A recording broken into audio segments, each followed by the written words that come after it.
RRBALP loco pilot assistant भरती 2025। नमस्कार विद्यार्थी मित्रांनो, तुमच्यासाठी अतिशय आनंदाची बातमी घेऊन आला। रेल्वेमध्ये मोठी भरती निघाली आहे।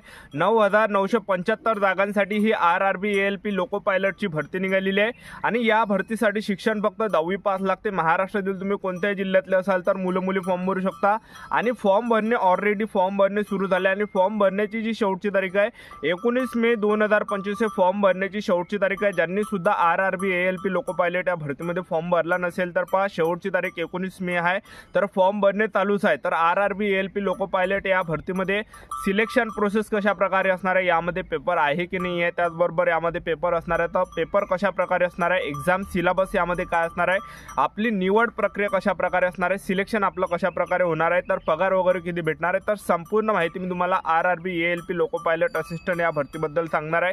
आजचा व्हिडिओ खूप महत्त्वाचा होणार आहे। व्हिडिओ शेवटपर्यंत बघा आणि व्हिडिओला आताच लाईक करा। नमस्कार विद्यार्थी मित्रांनो, माझी नोकरी कॉर्नर यूट्यूब चॅनलवर मी गोपाल अनखळे तुमचं सर्वांचं सहर्ष स्वागत करतो।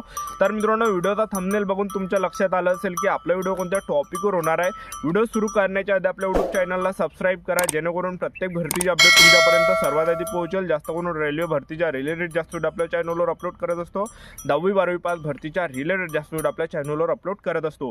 व्हिडिओ सुरू करण्याच्या अगोदर सर्वांना एक रिक्वेस्ट आहे, तुम्ही आपला व्हिडिओ कोणत्या जिल्ह्यातून पाहून राहिले तुमच्या जिल्ह्याचं नाव नक्की कमेंट बॉक्समध्ये सांगा, जेणेकरून मला सुद्धा अंदाज लागणार आहे की आपला व्हिडिओ कोणकोणत्या जिल्ह्यापर्यंत पोहोचत आहे। तर पहा, RRBALP लोको पायलट असिस्टंटची जी आहे हे भरती चालू आहे। 9,970 जागांसाठी ही भरती चालू आहे आणि यामध्ये जर तुमचं सिलेक्शन झालं तर मस्त पगार यामध्ये भेटते, जवळपास 30 ते 35 हजार रुपये महिना भेटते। आणि त्याचबरोबर यामध्ये आपण शैक्षणिक पात्रता जर पाहिलं तर यामध्ये 10वी पास पाहिजे तुम्ही आणि प्लस ITI पाहिजे। कोणता ITI असला पाहिजे तुमचा, फिटर झालं, electrician, instrument mechanical, millwright, maintain mechanical, radio, TV, electronics mechanical, म्हणजे कोणताही तुम्ही जर ITI केला असेल तर ITI यामध्ये असला पाहिजे। 10वी पास आहे पाहिजे तुम्ही, ITI पाहिजे। महाराष्ट्रातील कोणत्याही जिल्ह्यातले असाल तर मुलं मुली। आणि त्याचबरोबर यामध्ये फीचा जर विचार केला, जनरल OBC EWS कॅटेगरीसाठी 500 रुपये फी लागते आणि SC ST कॅटेगरीसाठी एक्स सर्व्हिसमॅन, ट्रान्सजेंडर, EBC महिला उमेदवारांसाठी यामध्ये 250 रुपये फी लागते। आणि ही जी तुमची फी आहे तर हे फी आपल्याला रिफंड केल्या जाते।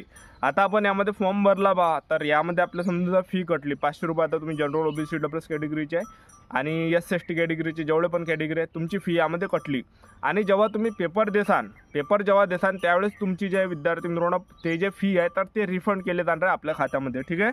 त्याचबरोबर जे यामध्ये सध्या पेपरची तारीख या ठिकाणी ठरवायची आहे, तर पेपर जे आपला या ठिकाणी पेपराची तारीख यायची अजून, तर येणाऱ्या दिवसामध्ये पेपराची तारीख या ठिकाणी येणार आहे। तर आपण जागांचा जर विचार केला लोको पायलट असिस्टंटमध्ये, सेंट्रल रेल्वेमध्ये 376 जागा रिक्त आहे। त्याचबरोबर ईस्ट सेंट्रल रेल्वेमध्ये 700 जागा रिक्त आहे। त्याचबरोबर सेंट्रल रेल्वेमध्ये 376 जागा रिक्त आहे। त्याचबरोबर ईस्ट कोस्ट रेल्वेमध्ये 1461 जागा रिक्त आहे। ईस्टर्न रेल्वेमध्ये 768 जागा रिक्त आहे। नॉर्थ सेंट्रल रेल्वेमध्ये 508 जागा रिक्त आहे। नॉर्थ ईस्टर्न रेल्वेमध्ये 100 जागा रिक्त आहे। नॉर्थर्न फॉर रेल्वेमध्ये या ठिकाणी 125 जागा रिक्त आहे। त्याचबरोबर नॉर्थर्न रेल्वेमध्ये 521 जागा रिक्त आहे। नॉर्थ वेस्टर्न रेल्वेमध्ये 679 जागा रिक्त आहे। साऊथ सेंट्रल रेल्वेमध्ये 989 जागा रिक्त आहे। साऊथ ईस्ट सेंट्रल रेल्वेमध्ये 568 जागा रिक्त आहे। साऊथ ईस्टर्न रेल्वेमध्ये 796 जागा रिक्त आहे। साऊथर्न रेल्वेमध्ये 510 रिक्त यामध्ये जागा आहे। तर यामध्ये आपण सिलेक्शन प्रोसेसचं जर पाहिलं, वयोमर्यादा जर विचार केला तर आपल्याला 18 ते 30 वर्षापर्यंत RRBALP लोको पायलट असिस्टंट भरतीमध्ये 18 ते 30 वर्षापर्यंत फॉर्म भरता येते। SC ST कॅटेगरीचे असाल तर 18 ते 35 पर्यंत, OBC कॅटेगरीचे असाल तर 18 ते 33 पर्यंत फॉर्म भरता येते, ठीक आहे। आणि त्याचबरोबर आपण सिलेक्शन प्रोसेसचं जर पाहिलं RRBALP लोको पायलट असिस्टंट भरतीमध्ये, तर यामध्ये उंचीची काही अट नाही, उंची कमी असली तरी चालते आणि त्याचबरोबर यामध्ये ग्राउंड नाही आहे। तर आपलं जे सिलेक्शन आहे हे लेखी परीक्षेवर होणार आहे। तर यामध्ये 2 पेपर असणार आहे, तर CBT 1 असणार आहे आणि CBT 1 झाल्यानंतर CBT 2 असणार आहे, म्हणजे CBT 2 म्हणजे दुसरा पेपर यामध्ये असणार आहे। आणि त्या दुसऱ्या पेपरमध्ये सुद्धा 2 पार्ट असणार आहे, 1 पार्ट आणि B पार्ट असे यामध्ये CBT मध्ये पार्ट असणार आहे। आणि आपण सिलेक्शन प्रोसेस जर पाहिला RRBALP लोको पायलट असिस्टंट भरतीमध्ये, तर 9,700 जागांसाठी जे हे भरती चालू आहे।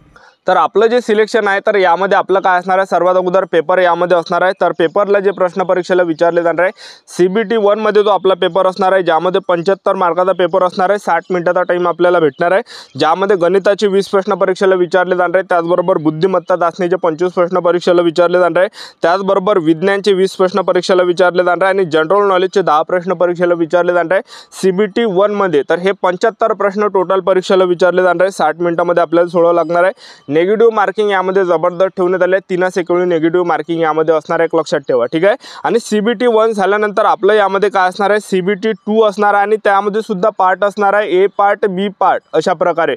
तर पहिली CBT 1 मी तुम्हाला सांगितलं अभ्यासक्रम, पहिल्या CBT 1 चा जो अभ्यासक्रम आहे मी तुम्हाला सांगितलेला आहे। त्यानंतर CBT 2 चा जो सिलेबस आहे त्यामध्ये 2 पार्ट आहे, A पार्टचा वेगळा आणि B पार्टचा वेगळा असा पेपर यामध्ये होणार आहे। तर CBT 2 मध्ये जर आपण पाहिलं, पार्ट 1 मध्ये जर आपण पेपर पाहिला तर टोटल 100 मार्काचा पेपर असणार आहे CBT 2 पार्ट 1 मध्ये। तर यामध्ये 100 मार्काचा पेपर असणार आहे, ज्यामध्ये जनरल नॉलेज आणि GS चे जे या ठिकाणी 10 प्रश्न परीक्षेला विचारले जाणार आहे, बुद्धिमत्ता चाचणीचे 25 प्रश्न परीक्षेला विचारले जाणार आहे, गणिताचे 25 प्रश्न परीक्षेला विचारले जाणार आहे, त्याचबरोबर विज्ञान आणि इंजिनिअरिंगचे जे आहे 40 प्रश्न परीक्षेला विचारले जाणार आहे। तर टोटल 60 प्रश्न परीक्षेला विचारले जाणार आहे CBT 2 पार्ट 1 पेपरमध्ये। आणि त्याचबरोबर जे यामध्ये 100 प्रश्न परीक्षेला विचारले जाणार आहे, 90 मिनिटाचा टाइम आपल्याला भेटणार आहे पेपरसाठी आणि नेगेटिव्ह मार्किंग 3 एवढी नेगेटिव्ह मार्किंग असणार आहे, यामध्ये सुद्धा जबर मार्किंग आहे, एक लक्षात ठेवा। तर अशा प्रकारे आपला हा CBT 2 A पार्टचा हा पेपर असणार आहे। आणि त्यानंतर ह्या पेपर जसा आपला झाला CBT 2 पार्ट 1 चा जसा पेपर झाला ह्या 100 मार्काचा, तसाच आपला जे CBT 2 पार्ट B चा पेपर आपला लागणार आहे। तर CBT पार्ट 2 B चा जो पेपर असणार आहे तर त्यामध्ये 75 मार्काचा तो पेपर असणार आहे आणि तो ट्रेड टेस्टच्या रिलेटेड असणार आहे। आता तुम्ही डिझेल मेकॅनिकल जेव्हा आपण फॉर्म भरतो तर तेव्हा ऑप्शन राहते, जेव्हा आपण फॉर्म भरतो तेव्हाच आपल्याला ऑप्शनमध्ये टाकावं लागते, डिझेल मेकॅनिकल झालं असेल किंवा इलेक्ट्रिशियन झालं असेल। तर ज्या पण तुम्ही ट्रेड टाकला, समजा फॉर्म भरायच्या वक्ती तुम्ही इलेक्ट्रिशियन या ठिकाणी तुम्ही इलेक्ट्रिशियन ट्रेड टाकला तर त्या ट्रेडच्या रिलेटेड 75 प्रश्न परीक्षेला विचारले जाणार आहे।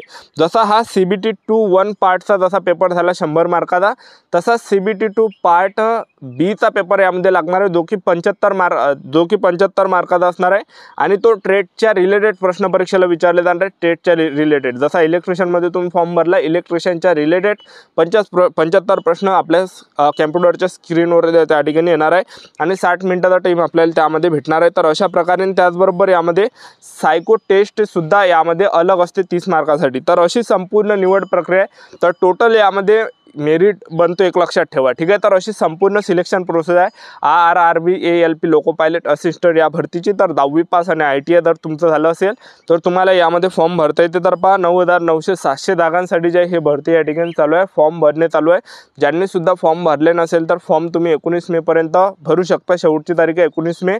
आणि ज्यांना सुद्धा या भरतीमध्ये सिलेक्शन घ्यायचं असेल तर आतापासून आपापल्या तयारीमध्ये लागा, आतापासून अभ्यास करा, कारण की मोठी भरती हे निघालेली आहे आणि येणाऱ्या दिवसामध्ये या भरतीचा पेपर सुद्धा असणार आहे। जे पण विद्यार्थी या भरतीची चांगली तयारी करणार, अभ्यास करणार आहे, त्यांचं सिलेक्शन होणार आहे। तर ही होती संपूर्ण महत्त्वाची माहिती आजच्या घडीतच थांबतो, भेटूया नेक्स्ट व्हिडिओमध्ये। जय हिंद, जय